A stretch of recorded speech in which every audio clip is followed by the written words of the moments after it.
Hello, how are you? Good morning!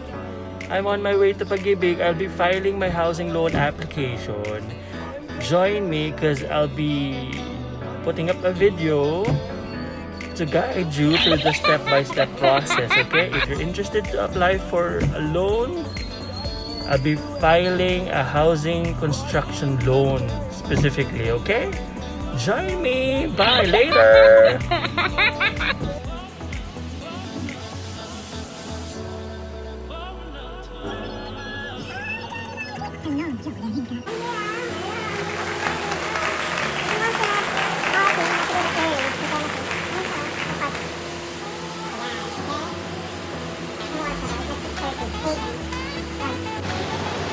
Hello guys. Naku, ang aga po. Nauwi din ako sa basketball court guys. Ayan.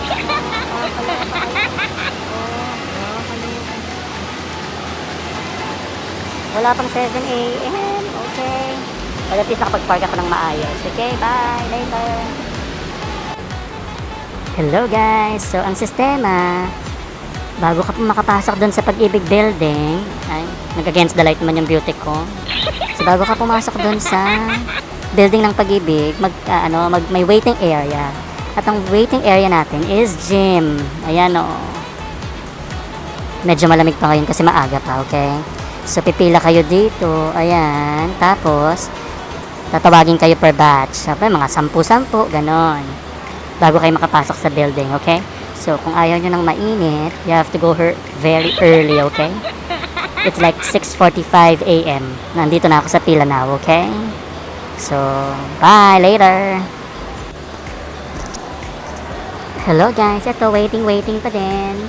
I don't know kung 7 o'clock magpapapasok na or 8. Kung 8 o'clock, Diyos ko, lot ang beauty ko. Kasi, magsi-7 pa lang. So, sana 7 o'clock magpapasok na. Tip nga pala, if you go here, mas maganda ng, handa ka. Tingnan mo, meron ako baon. Pinagbaunan ako ng aking sister lakas. Tingnan nyo guys. Yan ang baon ko. Magbabaon rate tayo guys, okay? Baon rate. And then, I have my water. I have my Immunopro provided to me by my company. At ang pack na burger. Yan. Gawa yan ni FL. Tayo nalalagyan, diba? Mamaya, pag hindi ko na kinaya ang gutom, lalaps na tayo, okay? So, when you go here, so dapat handa ka. At least kung hindi ka naman gutom ayan, magdala ka ng tubig, okay? Kaya may burger lang ako kasi yan na yung break ko. Okay? Diyos ko, sana 7 pumasok na kami. Bye! Eto, after 5 minutes ng paghihintay, Diyos ko, hindi ko na kinaya ang gutom. Kakain na tayo. Ayun ang burger. Salamat Bakulaw. Wala lang, wala akong tissue. Kaya na break na tayo guys. Ito guys, pumaparaan na ako kasi nagugutom na ako. So, tingnan natin kung paano tayo didiscarding. Ayan na. Tada! Ito na ang burger. Saks wala akong tissue.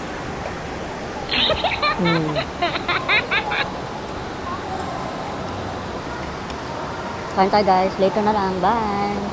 Guys, ito na. Tinawag na sa duty namin. So, yan, 4 lang kami. Si Miss Philippines, si Miss South Africa, si Miss Brazil, at si Miss Venezuela nasa likod ko, okay? Later guys. So, ayan, bora kami yan. Ayan yung building ng Pag-ibig ko, okay? Tatawid ng beauty namin, sa daan. Thank you kuya. Diyos ko po. Ito na kami, pagwara na kami. Meron na. Ayan, Diyos ko, kalak malulot-lot pa. Okay. So, pagdating dito, eksena ulit, pipila ulit tayo guys. Ayan na yung entrance ng Pag-ibig. Ayan, pila kami. Bye! Guys, andito ng beauty ko, waiting for my turn. Ayan, sa service and retail account number 14. And then I was serving 7. Not bad. Later again guys. Bye! Hello guys, ayan ang beauty ko waiting. So, nandun ako sa pila sa gymnasium ng around 6:45 and nakapasok ako at around 7:30. So, it's important you go here early para medyo ang waiting in vain dun sa gymnasium ay mabilis lang. Okay? Siguro before 9 or 8:30 tapos na ako dito, okay? So, if you need to go here, dapat maaga kayo talaga. Kung hindi, Diyos ko, dun sa gym kanina napaka-init doon at around 12 na 2, 3, 4 p.m., okay? So, maging early bird lang kayo guys, okay? Bye! Hello guys! Here's the checklist of requirements for Pag-ibig housing loan under retail accounts, okay? That's for construction of house or home improvement, okay? Tara, binasa ko lang, di ba? Oh, let's start with number 1. Housing loan application with recent ID photo of borrower. So, 1 by 1 yan, ha? Kasi yung unang dinala ko, 2 by 2. Rejected. Oh, ayan, 2 copies niyan, ha? I'll teach you how to download it on Google, okay? Number 2 is proof of income. Pinakamadali dyan is yung COE with compensation. Ino-notarize nyo lang. Okay? Tapos, kailangan ng authorization letter kahit handwritten lang para mag-conduct ng employment verification si Pag-ibig. You get a name from your HR and an email address to where Pag-ibig can send the employment verification request, okay? So, number 3, 1 valid ID. O, ayan ha. Kung single, siya lang. Kapag may spouse, kasama yung spouse, okay? Number 4, transfer certificate of title. Ito yung titulo, okay? Latest title, photocopy. You bring the original and then the photocopy, okay? O, ayan, nakalagay dyan. Tapos, must be clean title ha, 2 copies, photocopy nyo. Updated tax declaration, house and lot, and updated real estate tax receipt. I'll explain them later ha. Latest 2 copies, okay? Tapos, building plans, specification and bill of materials duly signed by the licensed civil engineer or architect. Yan, yung number 6. Kukunin nyo yan sa contractor nyo para wala na kayong problema, okay? So, number 7, vicinity map sketch of the property. O, sabi dyan, Google Map or sketch. Huwag kayong pandahirap. Sa Google Map, kaya nyo na yan. You print screen it and then you print it. Okay na yun, okay? Sige, bye. I'll discuss it 1 by 1, ha? Hello, guys! I'm back from Pag-ibig. I'll start with discussing the requirements for housing loan application with Pag-ibig, okay? As you can see kanina, galing ako sa Pag-ibig. I was able to submit my requirements. So, this part of the video will teach you how to go through the process, okay? Like, we'll discuss the requirements 1 by 1, okay? I've shown you the checklist for the requirements, and the number 1 item on the requirements is the housing loan application form with recent ID. So, eto, dito nyo siya i-download, okay? Hi guys! Ay, sabi ng maingay! Ay, excuse me. Ayan na. First on the requirements is the housing loan application form. I'll teach you where to download it, okay?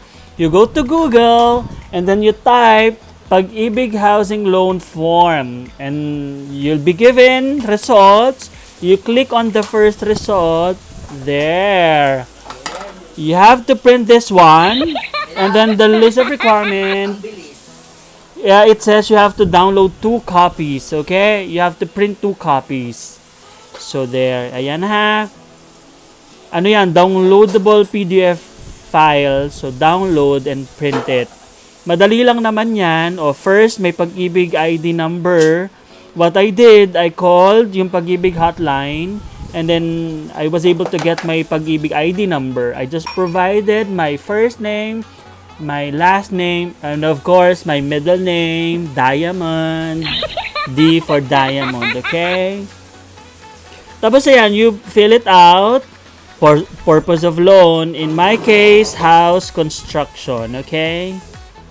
Ayun o, yung home improvement.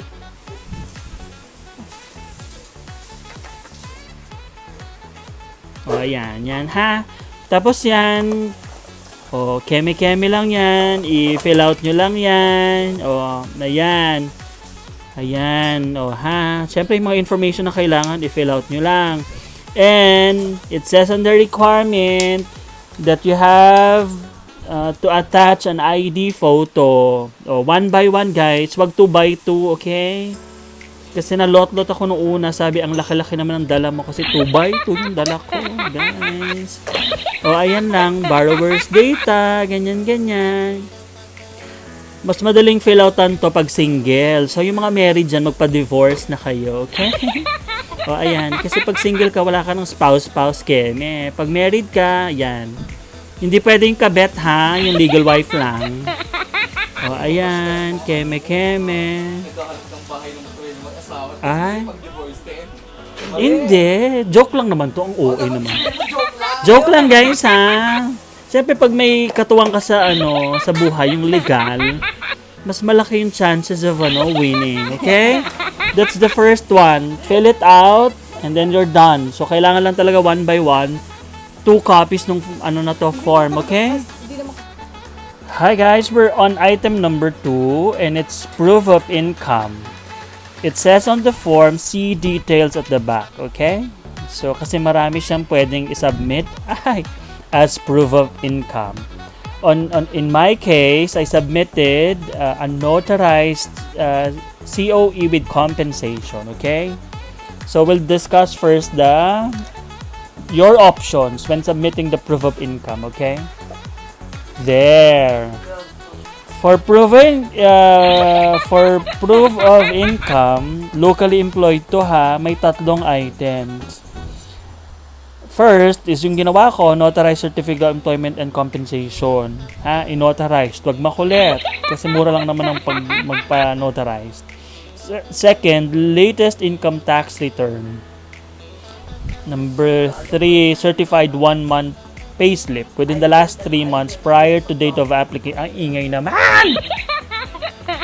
So, ayan guys O, ayan. Ang pinakamabilis dito, yung certificate of employment na lang. You request from HR, and then when you have it, you notarized it, okay? Part nung item number 2 is a letter from you authorizing Pag-ibig to conduct employment verification. So, what I did, I asked our HR to give me a name and an email address where Pag-ibig can send yung employment verification request. This is important kasi hindi naman ma-validate yung mga employment details nyo kapag walang authorization letter to conduct employment check, employment verification, okay? Item number 3, valid ID. Photocopy nyo back to back. Isa lang, pwede ng isa. Government issued IDs para hindi na kami hirapan. Ayan, kung may legal wife, kailangan din magpasa ni wife or ni husband ng copy ng ID niya. Okay? That's it. Number 4, transfer certificate of title. Latest title copy. For condominium unit, present TCT of the land and condominium certificate of title. Photocopy din. Again, must be clean. Hindi ibig sabihin nilabhan nyo or kinulan nyo, okay? Yung clean, walang keme na title, walang obligation, baka naman nakasanla and whatever, ganyan. 2 copies din. Yan transfer certificate of title, in my case, nung bumili ako ng lupa, pinalakad ko na lang doon sa developer. So, sila na naglakad niyan. Parang about, kasi na lockdown, na February na nag-file, na-receive ko siguro mga May or June na. So, yun, If you want to request na magpatulong regarding title conversion, just send me a PM or a request. I'll guide you. I'll refer you to the developer staff na nag-assist sa akin. Okay? Number 5, updated tax declaration and tsaka yung tax receipt.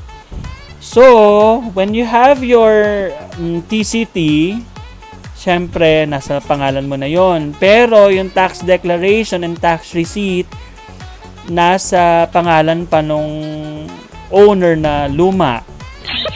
So, for you to get updated tax declaration under your name, you go to your assessor's office, sa City Hall, sa Municipal Hall. What they need is the TCT, the deed of sale, and then yung old tax receipt. You'll be assisted, and then siguro a day after or 2 days, you'll be asked to return to claim the tax declaration under your name. Once the tax declaration is under your name, you'll go to your tax, you have to pay your tax. Yung tax, magiging advance to. In my case, they paid yung current month on the date the TCT conversion was filed. So, kunyari, nag-file kami nga ng February, so binayaran na yung hanggang first quarter. So, when I received the TCT, the tax was just paid up until March. So, para makakuha ka ng tax receipt under your name, you have to pay it na, showing your updated tax declaration na nakapangalan na sa'yo para when you pay the tax, the receipt will be printed under your name na. So, you're done. So, dapat daw, ayan, latest 2 copies din, okay? Yung updated tax declaration, when you process it, I think they'll request yung certified true copy yung hihingi nila sa inyo. Certified true copy, you bring the original TCT, and then you bring yung tax receipt, and then yung deed of sale, okay? Yung building plans, yan, hindi naman yung poproblemahin yan kasi yan ay ibibigay sa inyo ng contractor. Okay? Number 7 is yung vicinity map. What I did, kasi yung location is in Antipolo. So, dahil yung Antipolo Cathedral is known naman, so, ang ginawa ko from Antipolo Cathedral to Santana Village na lang. Para hindi na yung mahirapan pa yung Pag-ibig employee when they'll check the site. So, any landmark near your house or near the property, you'll start from there. And then to the specific location. You do it on Google Map, screen it, and then print it. Okay na yon. Check na yon. So that's it. Yan yung first part ng requirements for applying for construction of house or home improvement. When you're done submitting it, you'll be given a turnaround time to wait. I was given 20 days. 20 days. Ang manner of them informing you of the status of the loan is through email. So, you constantly check your email because when you have a finding, they'll inform you by sending you an email. But in my case, luckily, I didn't have any finding. After 12 days, I was able to receive an email informing me that the conditional approval has been given. Okay? So, yung nasa baba, second part yan. Kapag na-receive nyo na yung approval, conditional approval, you go to Pag-ibig, they'll discuss it to you kung ano yung mga options mo. And then, kapag okay na, i-guide ka naman nila. Kunyari, in my case, may equity ako. So, I'll have to provide first.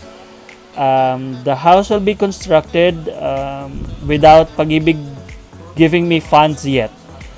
The equity will be provided by me, and then the construction will be started using my own funds.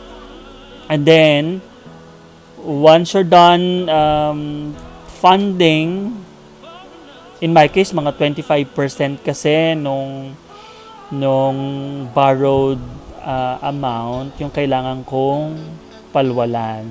So, you do the construction. When you think it's 25%, you call Pag-ibig for them to check it. And then, from there, yun na yung susunod kong i-video, okay? Kasi wala pa naman tayo. I'm in the process of filing the building permit request. So, baka yun yung susunod nating video. For now, that's it, okay? If you have questions, you just comment your questions below so that I can answer them, okay? O, sige, bye! Hello guys! Additional information pala for proof of income. I was able to discuss yung proof of income for the ones employed. Meron din naman chance for self-employed and for those working abroad, yung overseas Filipino workers, okay? See the requirements for, ano ba naman itong langaw na to? Pangira. O sa ayan, yung self-employed, any of the following proof of income. So, yung mga dyan, raketera, na may mga businesses, alam nyo na nga siguro yan, ITR, commission vouchers, bank statements, copy of lease contract and tax declaration, certified true copy of transport franchise, certificate of engagement, other document that would validate source of income. It's important, syempre, for self-employed individual to show Pag-ibig na you have the capacity to pay. Syempre, yung amount na i-grant sa'yo will be based dun sa income ng business nyo. So, you have to comply all those requirements. Syempre, hindi naman ako businesswoman. So, ayan, tignan nyo na ng maigi yan ha kung ano para you can comply on the requirements. Ayan. Okay, next is for overseas Filipino workers. Hello dyan!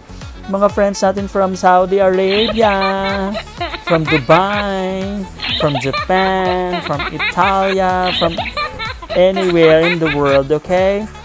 So, una dun sa OFW workers, kailangan may employment contract. Employment contract between employee and employee or POE standard contract.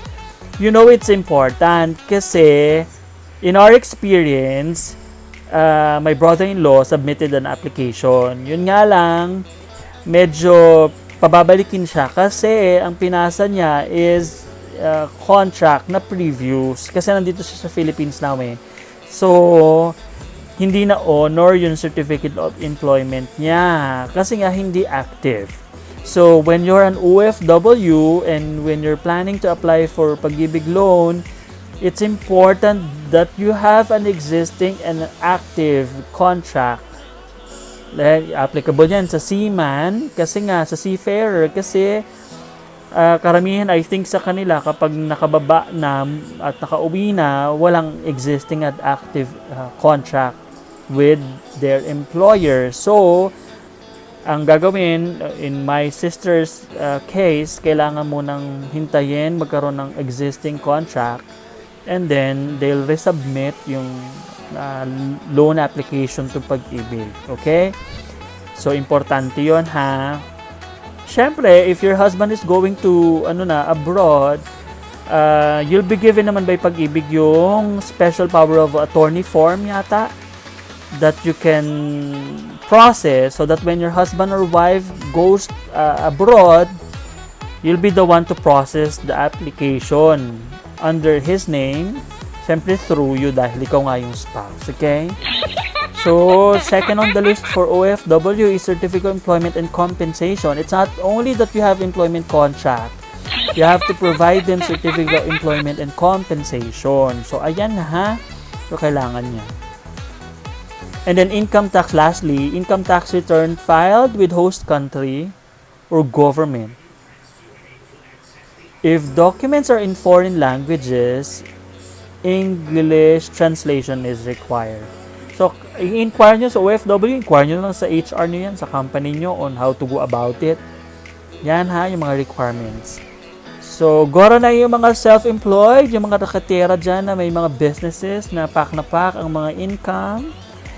And kahit naman hindi yung mga pack yung income, basta legal lang lahat at may papel, you can apply even if you don't have an active employment. If you're not employed in corporate setting, o yan ha, gora na kayo dyan. So, ayan. Basahin nyo na rin yan, guys. For OFW members daw. Ayan. Okay. Bye. Ayan, guys. Done na tayo with my first video on Pag-ibig House Loan Application. The next time, I'll be putting up a video. It's about whether our loan was disapproved or not. Okay? All you need to do is to like and subscribe so that when the next video is up, you won't miss it. Okay? Ang advice ko sa inyo, you have to avail of your Pag-ibig benefit. This is my second time, guys. This house was loaned through Pag-ibig. I was able to fully pay it earlier than agreed. I initially agreed to pay it 20 years, but before the 13th year, I was able to pay it in full. So, that's why, as you know, I'm selling it on the market right now, okay? So, ang bottom line is for you to avail Pag-ibig benefit as much as you can, okay? Kasi nandyan lang si Pag-ibig. Yung mga naghahanap ng Pag-ibig dyan, na hirap na for so long, baka eto na ang chance nyo, okay? Eto ang Pag-ibig na forever. Di ba, my love? Yeah! Ayan, my love. Special appearance. Di ba? Pag hindi nyo pa nahanap yung Pag-ibig, baka eto ang Pag-ibig na para sa inyo, okay? It will last forever and ever and ever until you're done with it. You can sell it for a profit, of course, okay? Bye! Till the next video, guys!